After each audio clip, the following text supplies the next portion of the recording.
আর প্রতিটা ছেলেরই কর্তব্য মাদের ঘরে ভালোবাসা এবং সেবা করা, কারণ ওদের জন্যই আজকে আমরা আলোর পথ দেখতে পেয়েছি। তো আর প্রতিটা ছেলেরই দেওয়া উচিত মাদের ঘরে কিছু না কিছু গিফট। তো চলো দেখা যাক। ফাইনালি অতক্ষণ বেঁচে বেঁচে এই দুটো পছন্দ হলো। তো চলো আমার মায়ের রিয়েকশন দেখি কেমন।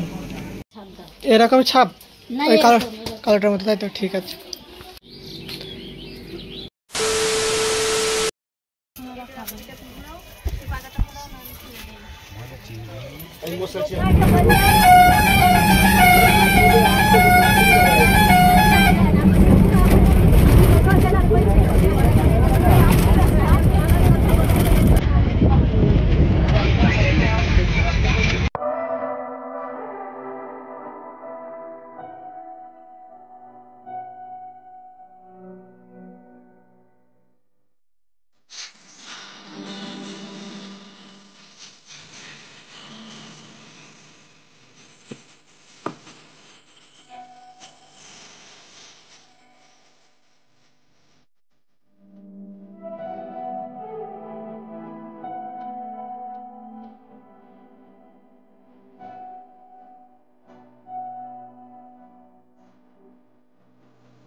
কানলা জিটি রোড, আর এখন যাবো কানলা স্টেশন। তো চলো যাওয়া যাক।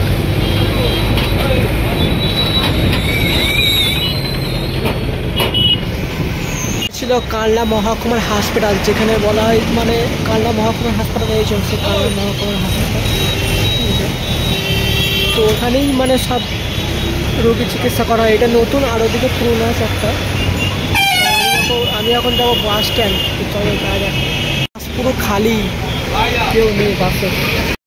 আমি এখন আছি কানলা মেমারি বাসে যাব, আর এখন আছি কানলা বাস স্ট্যান্ডে। আর বাস স্ট্যান্ডটা কত বড় দেখাচ্ছি তোমাদের করে।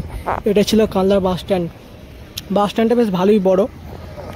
তো চলো কানলা বাস স্ট্যান্ডে এখনই নামলাম। তো এখনই কানলা বাস স্ট্যান্ড থেকে যেতে হবে আমাকে স্টেশনে, কানলা স্টেশনে। তো কানলা স্টেশনে গিয়ে তোমাদের সাথে আমি কথা বলছি। আমি এখন আছি কানলা স্টেশনে, আর এই যে লেখা আছে অম্বিকা কানলা।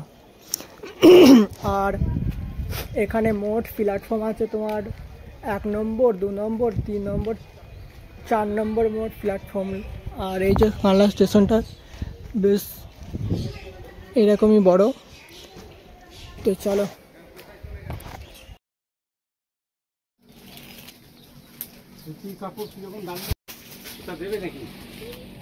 না না, আমার মাই পড়বে। ফাইনালি অতক্ষণ বেঁচে বেঁচে এই দুটো পছন্দ হলো। তো চলো আমার মায়ের রিয়েকশন দেখি কেমন। আর প্রতিটা ছেলেরই কর্তব্য মাদের ঘরে ভালোবাসা এবং সেবা করা, কারণ ওদের জন্যই আজকে আমরা আলোর পথ দেখতে পেয়েছি। তো আর প্রতিটা ছেলেরই দেওয়া উচিত মাদের ঘরে কিছু না কিছু গিফট। তো চলো দেখা যাক। এরকম ছাপ ওই কালারটার মধ্যে, তাই তো? ঠিক আছে।